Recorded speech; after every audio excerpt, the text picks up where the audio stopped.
Ladies and gentlemen, it is truly a great honor for me to be here in Pathankot today to talk about a topic that matters a lot, not only to me, but also to my entire country: gender equality.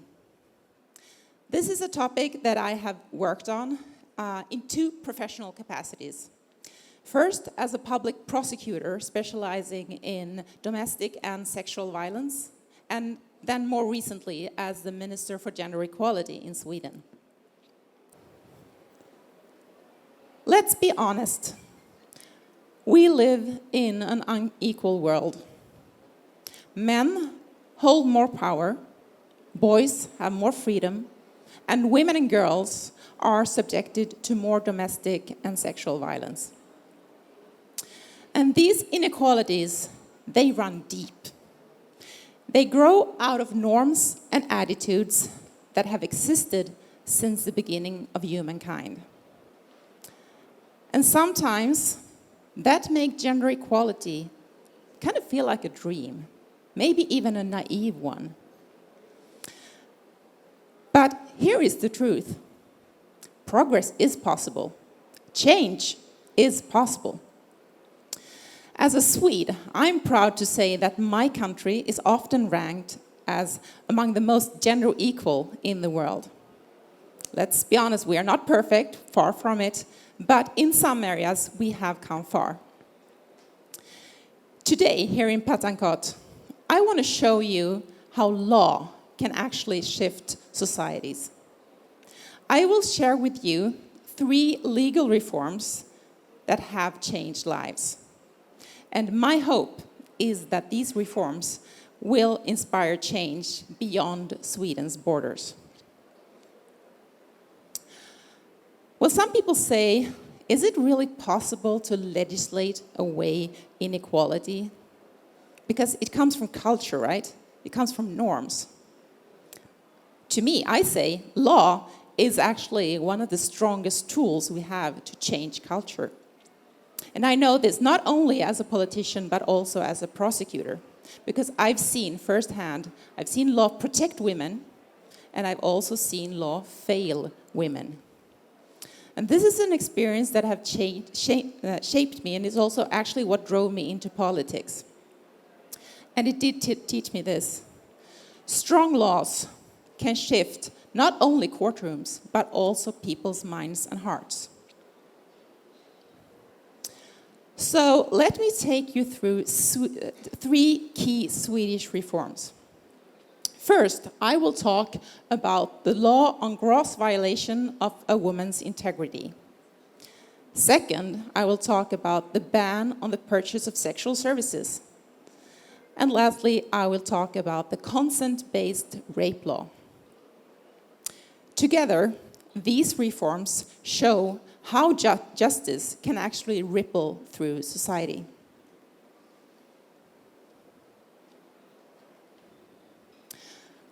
Then, why do laws matter? Well, laws matter because they are never neutral. Laws can silence victims, but they can also give them a voice. And when a parliament passes a law, it doesn't just create rules. It sends a message. It sends a message about what is right and what is wrong. It sends a message about who we are and what we stand for in a society. So let's start about the subject of violence against women. This is a huge problem. Globally, 1 in 3 women worldwide will experience physical or sexual violence. And every single day, 140 women are killed by a partner or by a family member.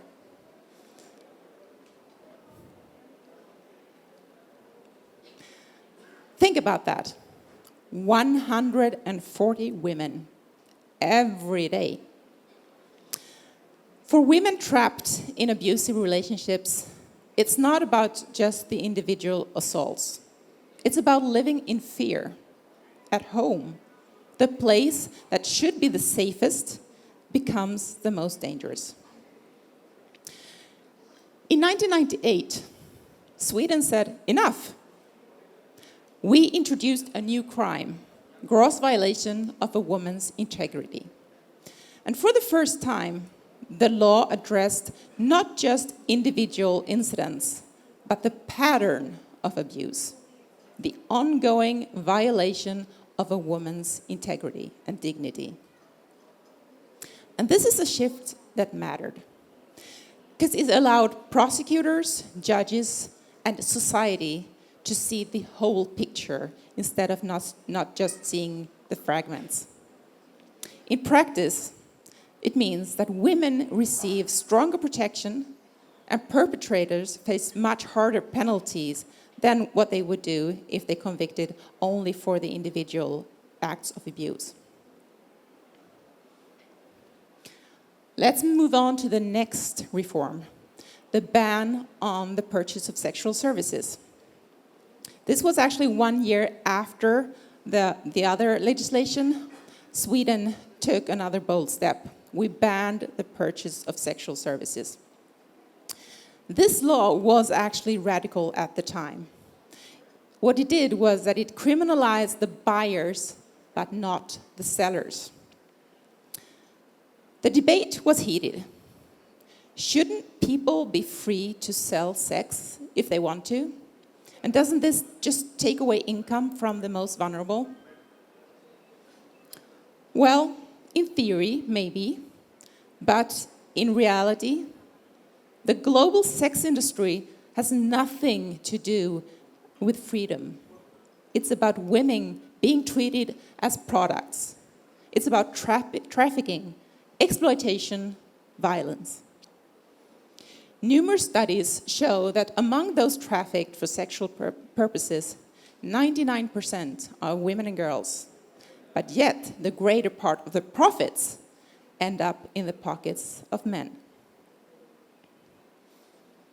It's also clear that sex buyers, pimps, and traffickers specifically target the most vulnerable women and girls. A striking example of this can be found in analyses by the OSCE of search engine data at the time of the full-scale Russian invasion of Ukraine. These analyses revealed a dramatic rise in searches for search terms like Ukrainian refugee porn.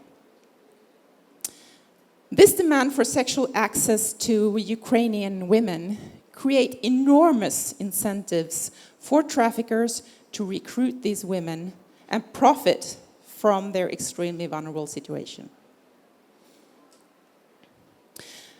The extreme exploitation of the most vulnerable women and girls was the driving force behind the Swedish reform. And here is what happened. Norms shifted. Today, in Sweden, buying sex is actually deeply stigmatized.